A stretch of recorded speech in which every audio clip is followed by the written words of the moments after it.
Hey, Eddie, I'm having my one-on-one meeting. Hey Victor, how you doing, man? Good. It's better time for me. Just during the day, there are so many other meetings. Oh yeah, you're not wrong, man.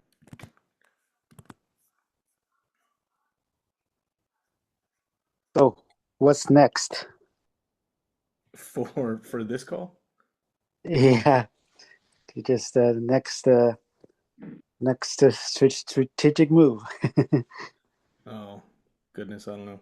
Well, for this particular call, I think we're gonna see if anybody signs on, and we'll follow the agenda. If there's more than two of us, if it's just us, then we can just kind of uh, make rapid updates for the sake of the recording, and then we can close it out. But we'll give it till at least five past so people can join if they like to. We can make small talk until then. Okay. I'll add your name to the agenda.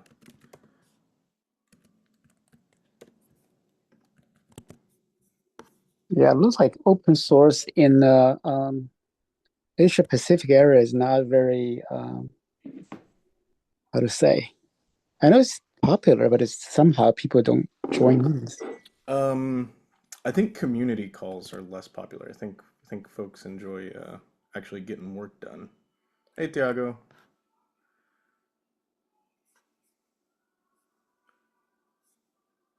how you doing, sir? Sorry, I was muted. Hey Eddie, how you doing? Victor, Hello. no. Cool. I got the notes document here.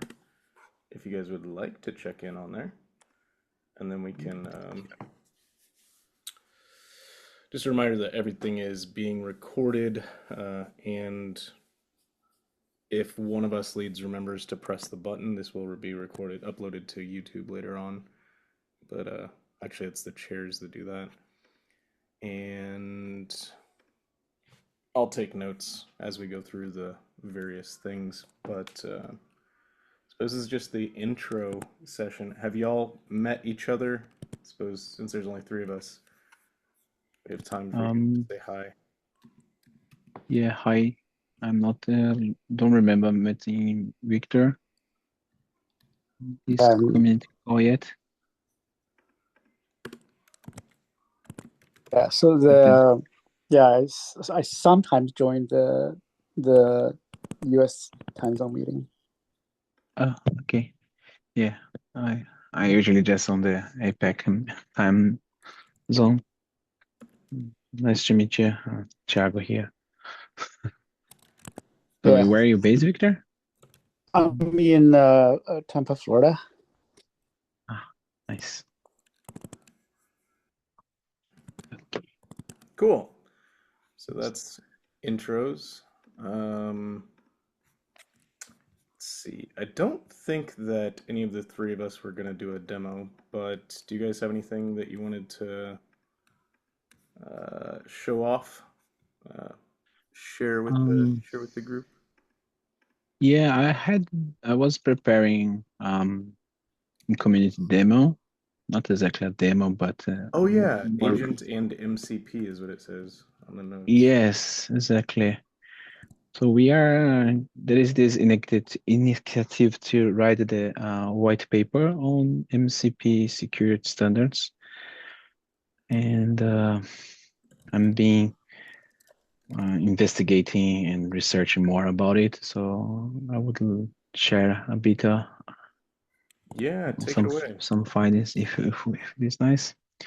Cool. Let me just set this up here just a moment. But yeah, thank you. So this will be my community demo. I just needed to find where I set this.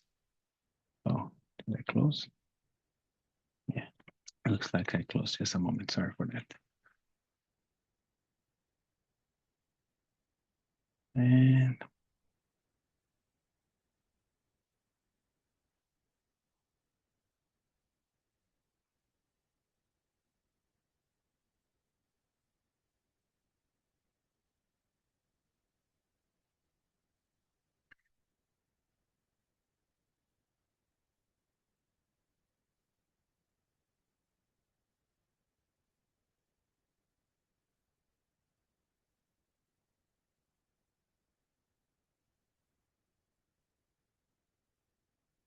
Okay, let me share my screen.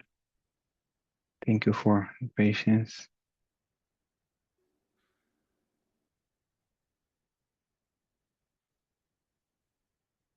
Okay, I believe you can see my screen, right? Yeah, Um, it says MCP Notebook. security. Yeah, so the MCP security identity, I've been using this tool called Notebook LM to organize documents and some research. So I'm sharing this link in the chat here. You can play around it, and if you are interested, just send the chat. So, and then I have some interesting things here that is related to how we had a debate a few months ago about the security on at least for LLMs, and since then MCP had become the standard in how to use the tools making with LLMs, and even CVEs have been discovered, and yeah, we found that it's not totally secure, of course, just 1 year old protocol, but there are some areas that we needed to focus on, at least where is the threads, right? So just to do a bit of recap on what is MCP. MCP is a way of giving kind of arms, in a way of saying, to the LLM, the AI. It use it is divided in basically three um, areas. That is the host, the client, and the server. So we usually say that it is the MCP server. The client is basically the protocol, and the host is the AI application that it is making use of that client. So this is just a thread landscape. We these days, I believe they have deprecated one of the transport layer, and we have the ES2 transport layer, and the, as I said, that it is the server events, and the HTTP that is for remote MCPs, and both has, of course, some vulnerabilities. And local, I believe, is where you can say that it is if you trust the local process, it's kind of a easy easy way. But if you think enterprise level, that's quite dangerous because you are allowing to run any code locally, so could become a problem. And remote, besides all the things that could be having in the MCP, you still have the other things that it is like man in the middle and the session hijacking. That it was one of the CVs that has become public by JFrog. Take a look in this one, the 6515, and all the challenge that become with the anything that go through the internet, right? Um, so supply chain poisoning in the MCP is also a relevant threat. And basically, this is kind of an overview on the threads. I have prepared, yeah, again, this tools here is just to give you mind the map of things that become, and you can take a look closer. This is what I'm using to research and help to write the white paper on this topic. But to make a bit more visual, I have created some diagrams here that may help us to understand how it works and what could it become. So most of these tools, agentic tools that call the assistant something, it reads a lot of files like MD files. And if in a repo can have a MD file, this can have the hidden payload. And this hiding payload could be just like sending me all the things and send to me, but it also could be in a way that it also execute a kind of jailbreaking in the system. So because it is using like text, it can be really, let's say, really creative in the way of doing the attack. And sometimes what happens is because these tools just like you ask the tool to summarize this repo, but also at the same time, these tools usually just get this by default. It will read the README. You pass to the agent, and that agent that will execute it will send to the LLM, and will interpret that commands or what was promptly injected in the attack by the attack. And if it ignores, like the idea was just to summarize the repo, but because there are other commands in the README, it can ignore and execute some other thing and send back this to the agent to execute. And then you have the MCP2 and the host servers, right? So when it executes the command, because there was a command that was creating a reverse shell, and then the agent, you already allow that to use the tool, it will create it and then execute the command in your shell if you have this tool permission there. And because it was already uh, kind of, how to say, always allow, or even if it was always allow, you just don't know exactly what this command will do and you execute, it will create this reverse shell giving access to the attacker in your host system. And that is one of the big concerns on what can come. So this is basically the whole process of one of vector of attacks. This is the proper injection. So, and if you go, sorry.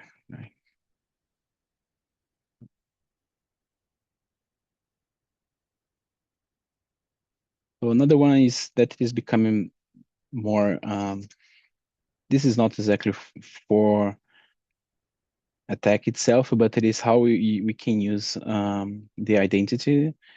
Now you have more the ALF or ALF 2.0 and inspired protocols to create the identity, and that is important on how you will provide um, the authentication for the agent itself. This is kind of a machine-to-machine authentication, and right now we are trying to really create the standards to use this and making this kind of the standards to not use just like long-lived tokens, but using for asynchronous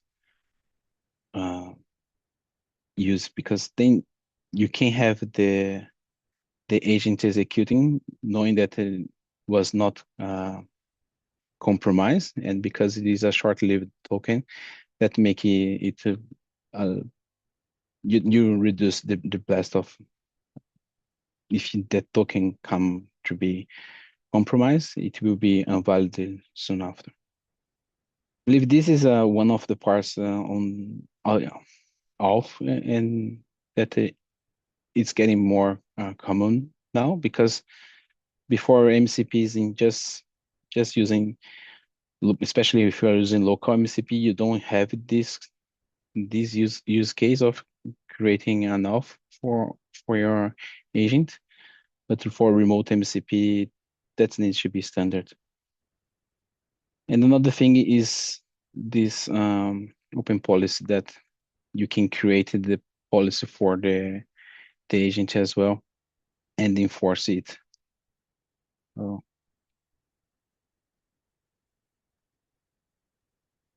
when the user make the request, it can become a request and get the token. This is the open policy implementation.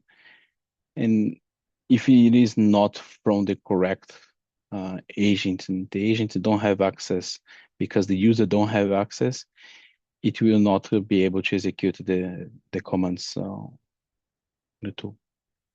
This is also another how to say interesting and a best practice to follow, that you are fine grain the policy for the tools, not just the MCP itself or the agent has access to all the tools. This is still say not. I didn't have all completed, but we were writing this white paper, and the thing is the technology keep changing, so the MCP protocol have changed recently in enforcing these things. What is new here? They have some change that have become available recently.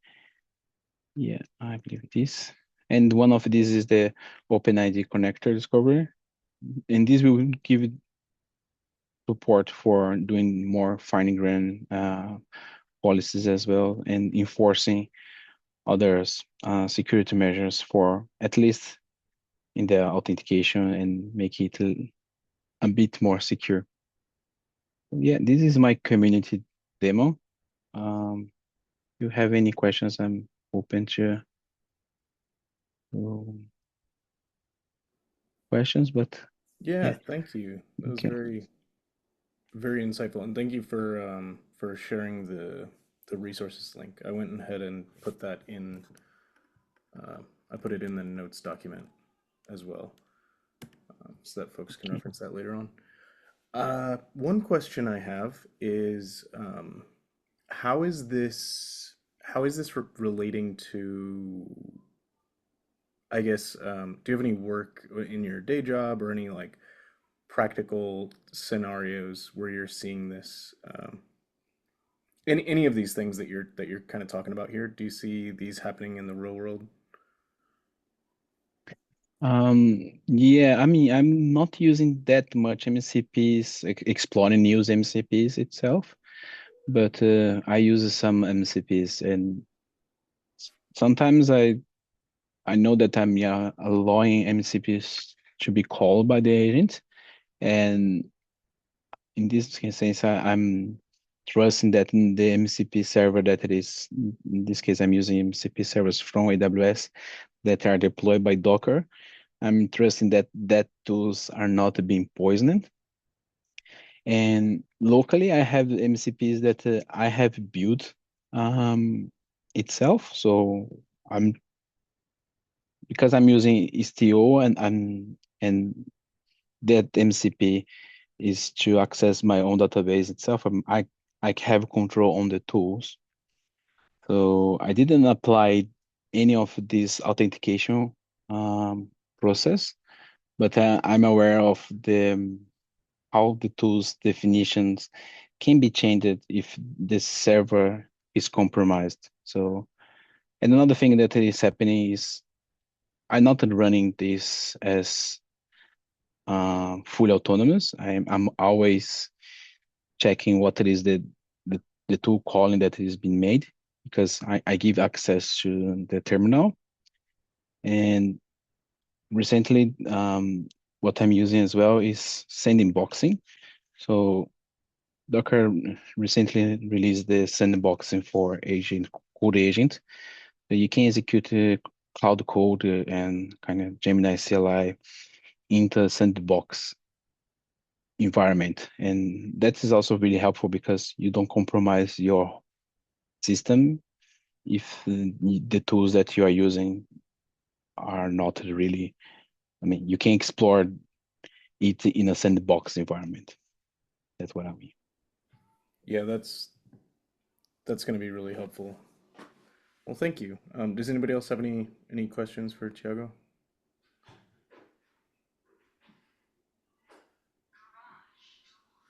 So what? So your research. What's the source of your um, information? Yeah, I can share the source if you. So I'm using internet and basically searching through the web and papers as well. I use GP research tools in Google and Perplexity.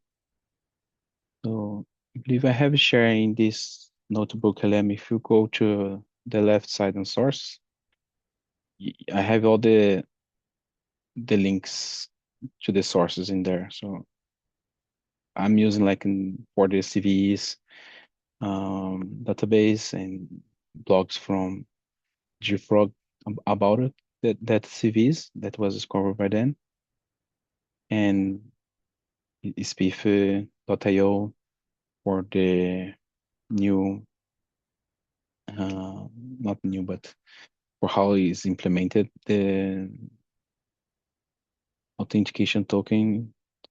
So my sources is basically I'm going through the internet and verifying what it is relevant or at least recently, Okay. not just this LLM output. So the notebook LM, just to give a bit of context, what I have done in this notebook LM that I shared with you, they have 4 GP research results from Google Gemini with the sources and all the text that you can type there in the chat. It's based on that sources. So it's not exactly just coming from the LLM data that was trained. Have you seen have you had problem with AI like hallucination? Yes, AI hallucination is another topic exactly, but if they, yeah, what I saw with AI hallucination is if you don't give the correct inputs, it starts creating hallucination, especially because they try to do like always correct, right? Like they lie with confidence, and that it is a problem. But the way of mitigating it is really using tools that ground that. So you may are familiar with RAG, uh, retrieval augmented generation. And this is one of the way of mitigating hallucination in different topics. But yeah, if you go just AI and ask something, it's a bit hallucination happens quite a lot, especially in this tool that it is just 1 year old. And first time that I was using just AI and then I asked for MCP, it don't understand that MCP stands for Model Context Protocol, and it go for any other thing that it imagined that it is. So this is hallucination. So do you have a like well tested out like system prompt for this exercise?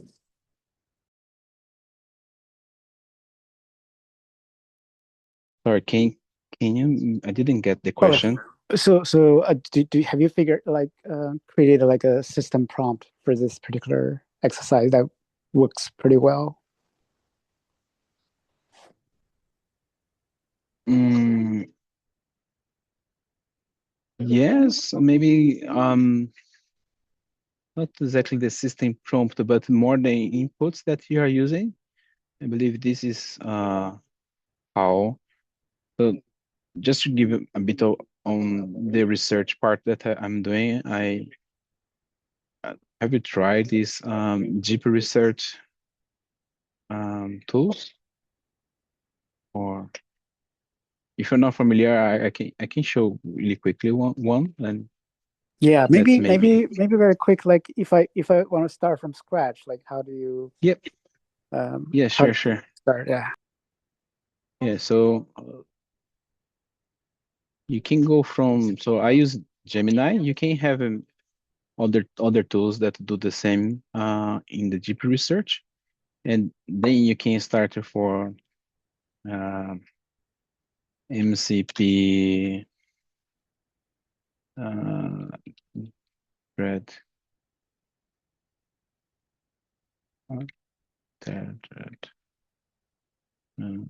vulnerabilities, and I will do just quick one here. So just to show what this it will start doing, but what these tools, GP research, if you go this one or, sorry, I'm in the wrong, yeah, I'm in the, just in the wrong account, sorry. Let me just go here. This one. It be this. Oops. So if you do just like this, it will usually it's get a bit on what it is these days, but what I'm using is the GP research. It's almost the same thing, but you select GP research. You can trigger this using GP research as well. In Google, you can also these days using different files, not from the internet. In this case, I'm doing a search on the internet, but I can download papers and put in here as files uploads. And in this case, I didn't prompt much here. It will come with a research plan, basically, like 8 steps on what should be done. This is a bit different from like just using the MCP, not sorry, the chat bots to get the information, right? Right now, even if you had to use maybe a bit on the internet, this is quite like a quick search plus what it has in the model that was trained to give it this output. And in this one, you don't have any source, right? I believe in Google, you can do a double check response. So it will try to find sources for what it is doing, but not all tools can do this one, the double check. Something went wrong. These days, yeah, it's not So reliable. But yeah, yeah, so yeah, all the artifacts that you showed earlier is just this one step. yeah. So basically, like this, I did I want to I did a little longer prompt for what I'm researching and what to not consider as well. So I want to ignore things that it is user facing because I'm looking to machine authentic identity. So this was my prompt for the research. So the way that I say that it will be create a research plan. This is the steps that the model will generate, and this is the output. So yeah, this is what you have in the notebook LM that I have shared. Uh, yeah, that's what I mean. Okay, thanks. Yeah, and just to show maybe down there, it shows you what was the sources. Okay, and in the file that it is created, it also, I believe if I go to my drive here, I can. So maybe just a prompt and then you do the let AI do the research. But still, you mentioned RAG, but here, um, how do you tell whether there's a hallucination?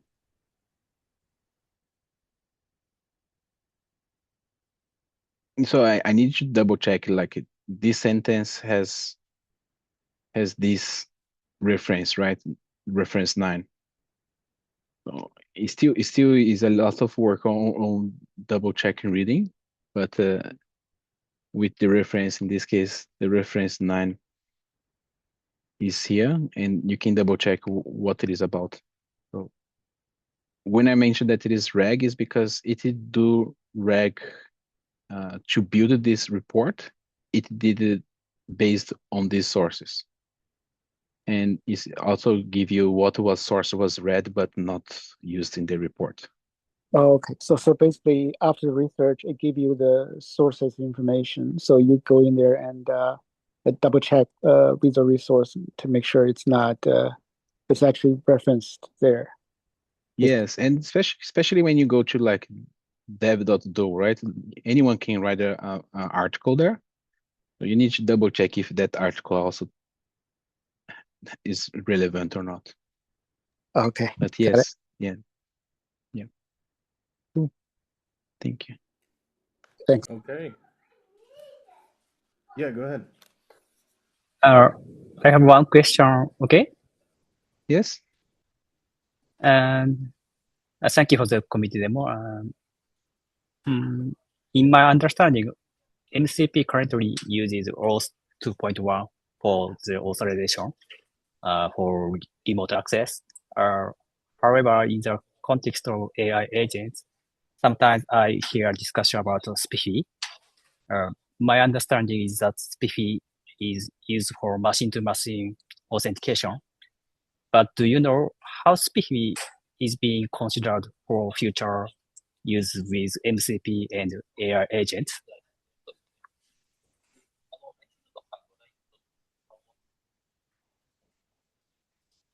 It's actually because it is machine to machine.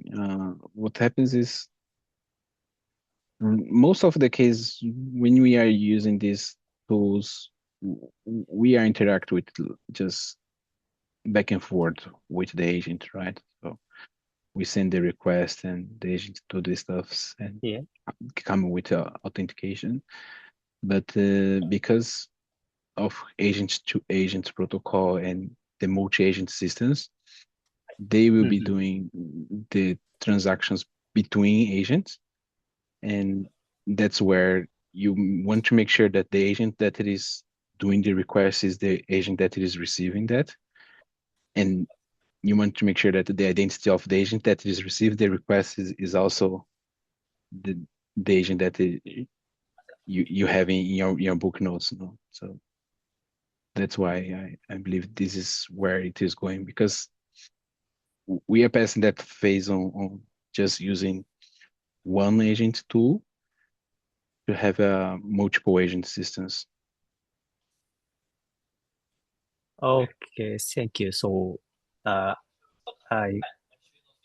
understand when we use a multiple AI agent and the AI agent communicate with other agent, many agents, in the context of SPIFFE is useful with, right? Yes, exactly. Yeah, It's thank there you. is no human interaction, like there is no multi-phase in this Yeah. case. That's why. Yeah, that's right. Okay, I got it. Thank you. Yep. Thank you. Cool. Yeah, thank you for that, Chuck. That was really insightful. We have time if anybody else has a final question.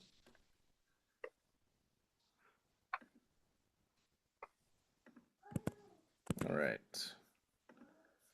Then the rest of this should be pretty quick. I'm going to pop us over to go through the notes real quick.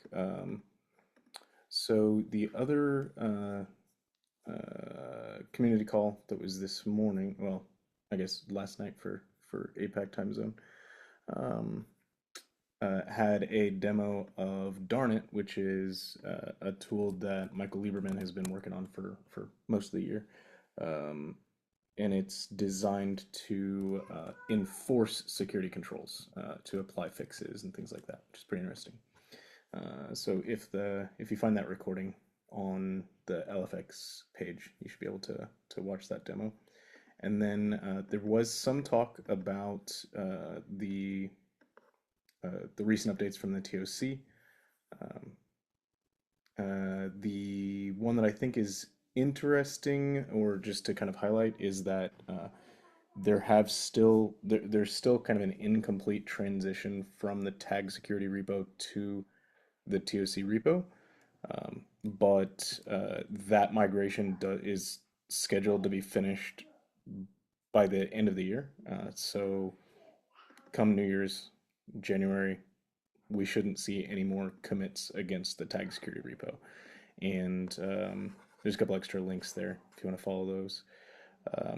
Then also there is some discussion around the evolution of the supply chain insights work that is ongoing. So if you want to hear more updates about that and the CNCF's effort to create a SBOM library of sorts, that's also going to be on the recording. And then there's an ongoing Caverno assessment. There was discussion about it being stalled. I don't know how accurate that is, but the Caverno assessment is ongoing. You can comment on the issue or join the Slack channel to be part of that if you want to be. Then the Security Slam is going to be working to support projects rolling out the open source project security baseline for security hygiene improvements in the spring. Logistics are still being ironed out for that, but we are anticipating support from the Open Source Security Foundation, where the baseline is hosted. They're looking to help as many projects as possible to adopt that, so we're looking to get some help from them. They're offering help to support projects, so that should be pretty useful. Then the last update to highlight is kind of the last thing to discuss, actually, because unless anybody else has project updates, but there's requests to cancel any meetings through the holidays. I think Yoshiyuki is planning on canceling meetings for this group as well. So keep an eye on the LFX calendar, your invite, to understand if any meetings are getting canceled. Just keep an eye on that. Then, I guess, yeah, the last thing is, does anybody have any updates, or I guess questions for any projects that are ongoing? Any initiatives that we've been doing that you guys want to discuss, give updates, or ask questions on?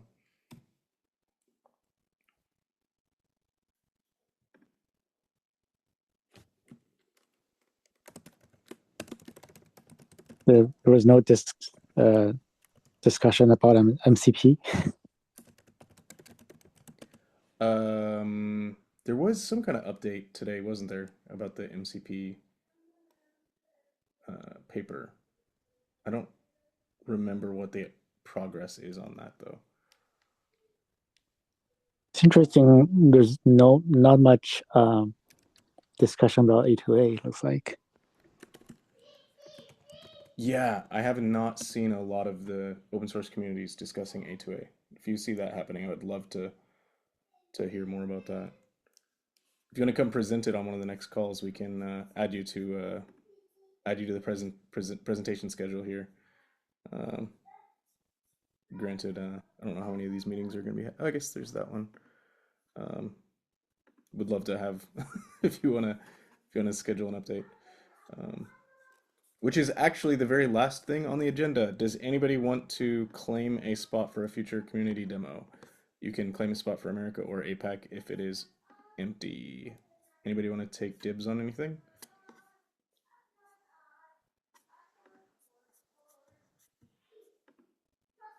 Oh, and I didn't say this part out loud.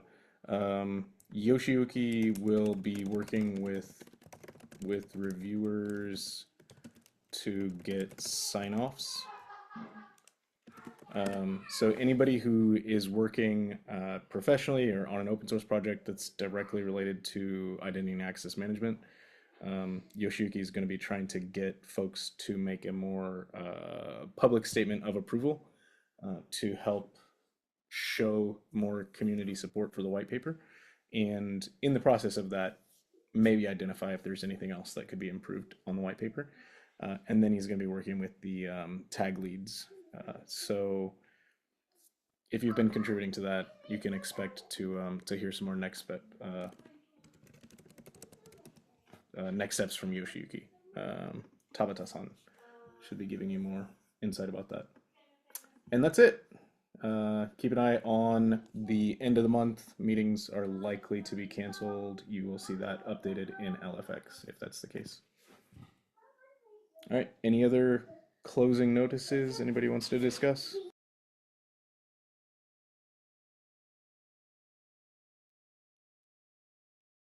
No, not for me. Okay. Well, thank you, everybody. This is super fun. And thanks for the very, very insightful demo and all the interactions today. Take care, everybody. Have a good night or day. Have a good day. I'm going to go to bed. That's bad. Yeah, Have a take good care. one. Thank you. Thank you. Thank you. Bye. Bye. Bye. Thank you. Bye. Bye.